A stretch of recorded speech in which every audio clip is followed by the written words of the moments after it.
מאות פועלים ופועלות השתתפו במרוץ ההסתדרות השני לאופניים עומדים מלכת. המשתתפים במרוץ הרהיבו בדוושותיהם. למקום הראשון הגיע החבר לאוניד שווינובסקי מקיבוץ יבנה, שאף זכה לברכתו של יושב ראש ההסתדרות.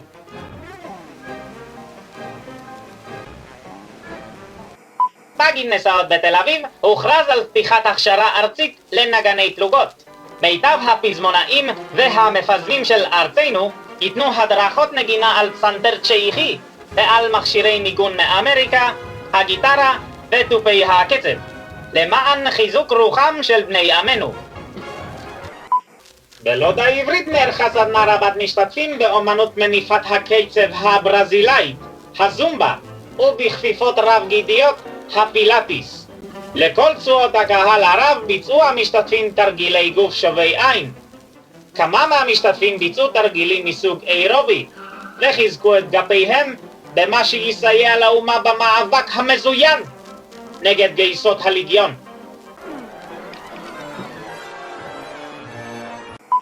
בבית ההבראה ההסתדרותי מגדים מתרגים הנופשים בפעילות מרגוע לנפש, היוגה. המתרגים מעידים על התעצמות בשלוותם ובעירנותם שתסייע ליישוב במאבק המזוין נגד המנדט הבריטי. בחצר בית ההסתדרות נערך סימפוזיון יום באומנות סחרור חישוקי פלא.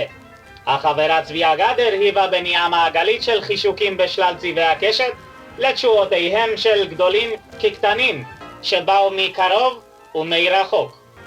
יושב ראש ההסתדרות העניק לחברה צביה את אות ההסתדרות. במלאת 32 שנים להקמת ההסתדרות יצאו המוני בני עמנו בריקודי מערבולות לטיניים, הסלסה.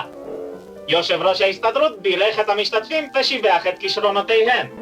החבר וניה טופולסקי מהסדנה לרישום הפליא בעירו את דיוקנו של יושב ראש ההסתדרות, מה שגרם לנוכחים התרגשות רבה.